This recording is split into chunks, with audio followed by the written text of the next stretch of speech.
How's it going? Hey, hi, I am so sorry. I've been so busy. I've even forgotten to go ahead and do a little dispatch.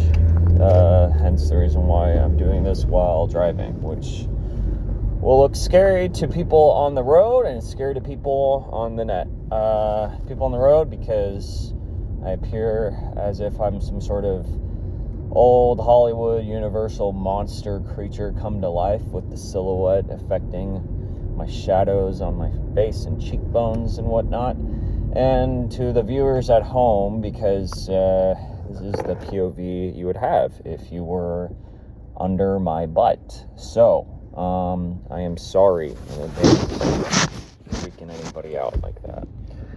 I have to do this one an extra long one because I just forgot to post yesterday, and I decided my punishment isn't going to be for me, it's going to be for you. You know, it's going to be just, if I miss one day and I shoot the next day, it has to be the length of 2 videos combined.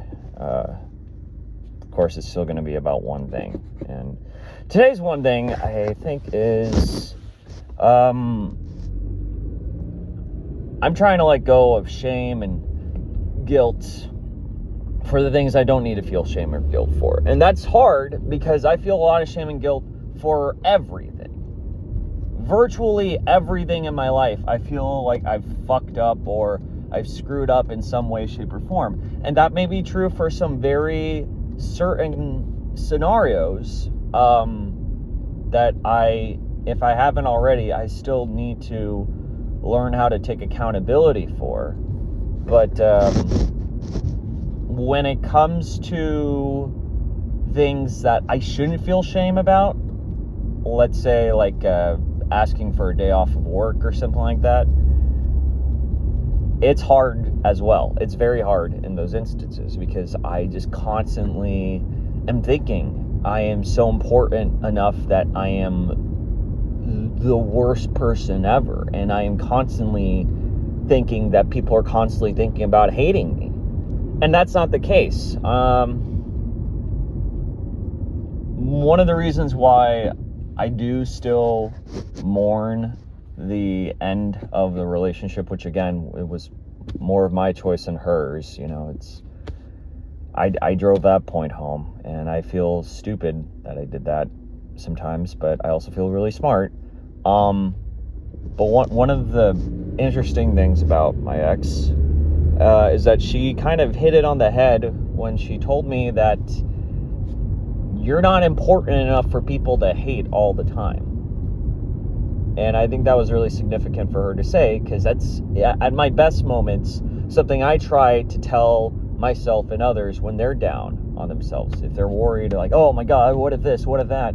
Nobody cares that consistently to put a hit on you, actually, you know? And when they do, even then, it's for like a concentrated pocket of time, maybe 5 minutes at most, and then unless they, you know, have anger problems like I do, they just, it evaporates eventually. So that's kind of where I'm at with it. I'm at the place where I'm like, I gotta stop feeling guilt about things that I don't need to feel guilt about, because then I'm just always going to feel sorry for things, but I'm not going to feel sorry for things for the real reason I should feel sorry. I'm just going to feel sorry for things because it makes me look like a more vulnerable and nice guy, and that's not fair to people. I'm just saying.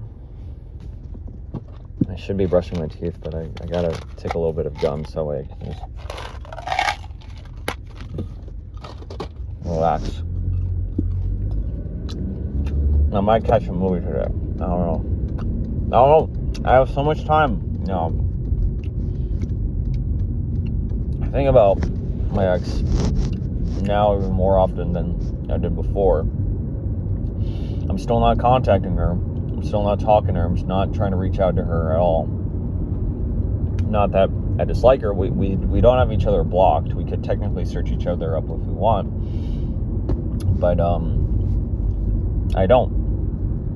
Because I know that my actions have made her feel bad and have made her feel bad about herself.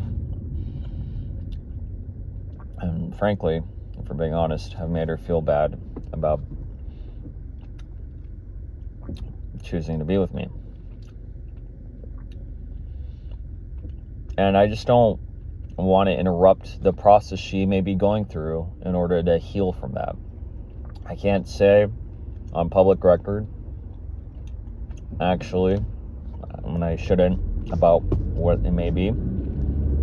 All I know is that I just genuinely hope she's getting to a place of peace and calm and happiness within herself, you know?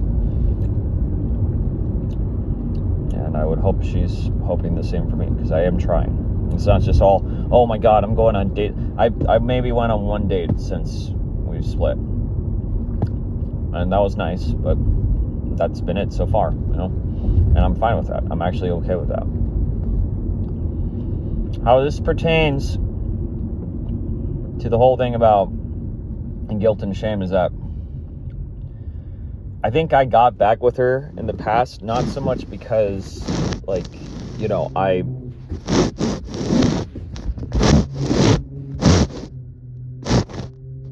not because damn it.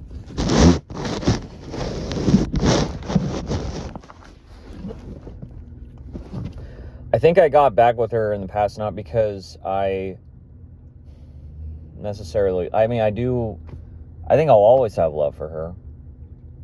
And I think a capacity to be due loves her. But the last time I got back with her was just because I felt guilty. I felt shame and I felt sadness. And that was my choice to feel. It wasn't on her that those feelings came about. That's not her job to make me feel better. It's just shit that happened. No other way to explain it. So, all that said, if I can feel less of those negative feelings about the circumstance, I could not only heal better, but also recover from other instances where I don't need to feel bad just because I'm trying to make a positive change in my life, you know?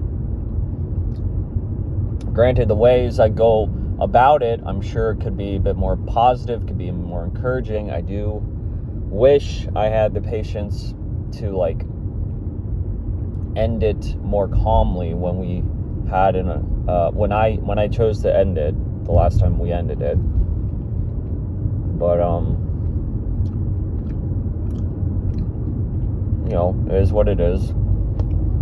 She and I have already spoken a bit about it. I've apologized. She's apologized. We're in an okay place enough where we don't have each other blocked, and I think that's fine. That's fine. I can leave it at that. I don't need to interact with her. I don't need to say, hey, Merry Christmas. Hey, Happy New Year. Hey, I love you still, and I didn't want things to end like this. Stuff like that.